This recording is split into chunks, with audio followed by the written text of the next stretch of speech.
Kia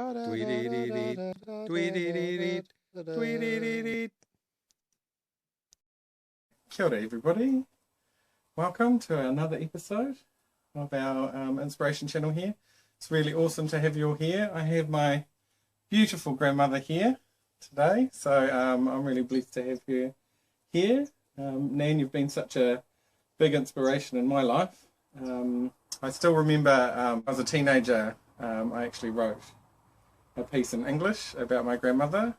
We were asked to write about an inspirational New Zealander, and you were mine. My gosh. You know, she's taught me lots of things over the years, both through being Māori and reclaiming my Māori culture and ensuring it was there through my whole lifetime, but also teaching me to be kind to everyone, to include everybody, the power of community and the power of whānau and people around you, and that ability when you bring people together, you get beautiful things. I think that must be really wonderful for Nanny to hear the mokopuna say those lovely things about her. I think too often we don't really hear what you think about us, so it's really lovely to hear those kōrero. I think that aroha tētahi ki tētahi is and should be just a normal procedure. I know when I explain it to the students who are learning te reo at te atarangi, that I say to them, this is probably one of the hardest things you have to do. There are people you like, there are people you just don't like, but you can be, you can actually sort of be nice to them, even you don't have to like them. That is the hope inside you, that you will all become caring people, that you will, and you care about other cultures as well. I think so. It's really good to hear that's your as to what has inspired you over these years. Yes, I always knew I was going to be a school teacher. That was something that I strived for. I used to, if we were lucky enough to have one pencil, we'd actually break it up so that, and I'd sit them down in the paddock, all my cousins, and give them, we'd tear the tops off the newspapers, because that was the only bit of paper that didn't have any writing on it, and break it up, and I did that from a very young age. Yeah. So the people who inspired me, of course, were those who were already teaching. Yeah. Was there somebody who was a teacher in your life? Well, my mum was a teacher. Oh, yeah. And of course, Nanny Dear was going to be a teacher, and and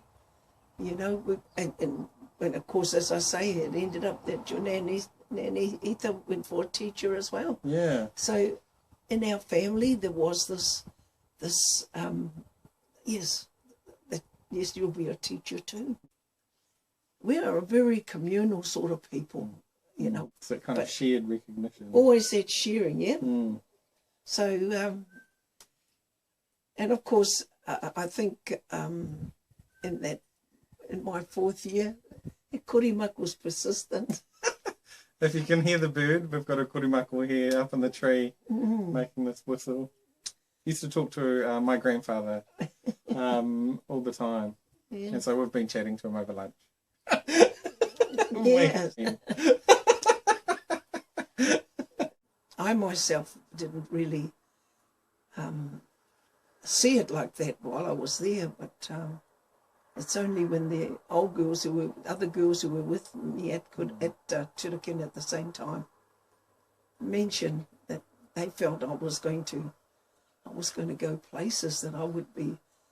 One of them even thought I might be the Prime Minister one day, and I'm thinking, oh my gosh, this was how she actually saw me, and as I progressed through Turkina. She was a year behind me, but so But then, of course, I finished Turakina and walked straight into the arms of this really dear man. To me, continued to inspire me to do things that maybe I would never have thought that I possibly could do. And it grated against. Oh, we've got a lovely truck there. I'm sure that'll sound really nice on video. With him by my side, it was actually, I actually did lecture at Teachers Training College, and for 2 years, which I never dreamed that that would happen. You know, I must thank my grandmother, my aunts and uncles, and the grandparents who were all. They were the ones who instilled Te Reo Māori into me. And what I've actually been acknowledged for in later years for Te Reo Māori, I really have them to thank, because if they hadn't instilled Te Reo in me, things could have been quite a different path. And then I met these two wonderful women, Katarina Mataira and Moi Pewhairangi. And of course they showed me Te Atarangi. I think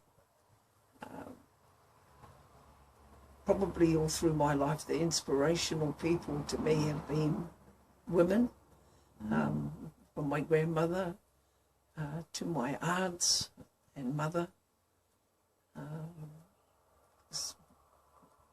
I think my mum was the one who taught me that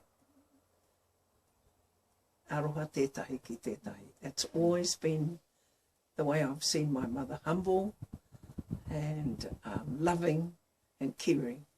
And so if that's come through, it's come from her. And then, as I say, from my aunt, whom I'm named after, has come very much a lot of my organising skills. It didn't matter which group was wanting help in Nuhaka, she was there. Because it is so evident how strong you feel for Te Reo Māori, like how much it means to you. Aye. And I think, you know, I think sometimes that's what inspires us as well, as the whānau to pick up the language again, is because we see the passion that comes from my grandmother. And it is my passion. Do what you're doing, do it well. yeah. And if I start something, I am always one of these people that will follow it through. No, it's all very well to inspire people, but people have to have the commitment in themselves. Yeah. They've got to commit to what it is that you're inspiring them exactly. to do, or to otherwise be. it probably won't get very far. No, it won't.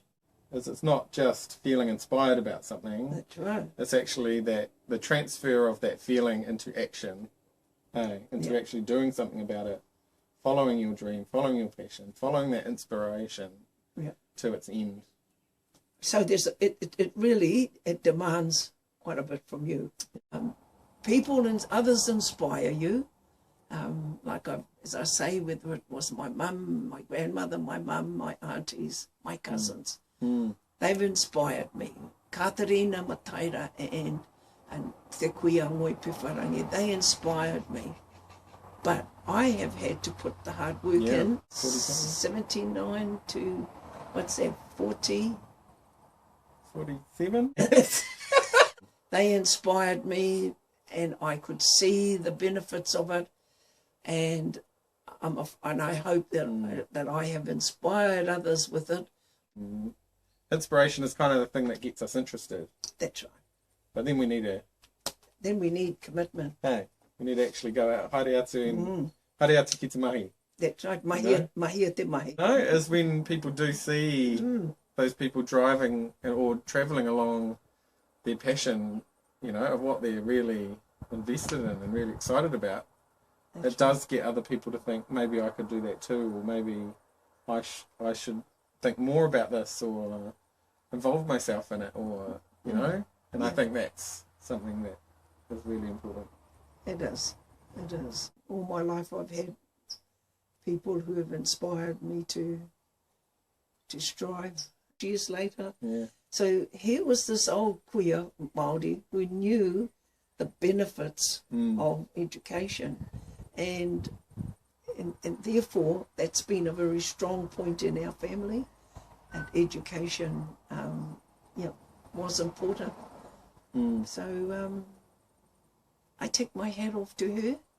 She knew te maramataka Māori. She was steeped in her tikana Māori and all of those sorts of things.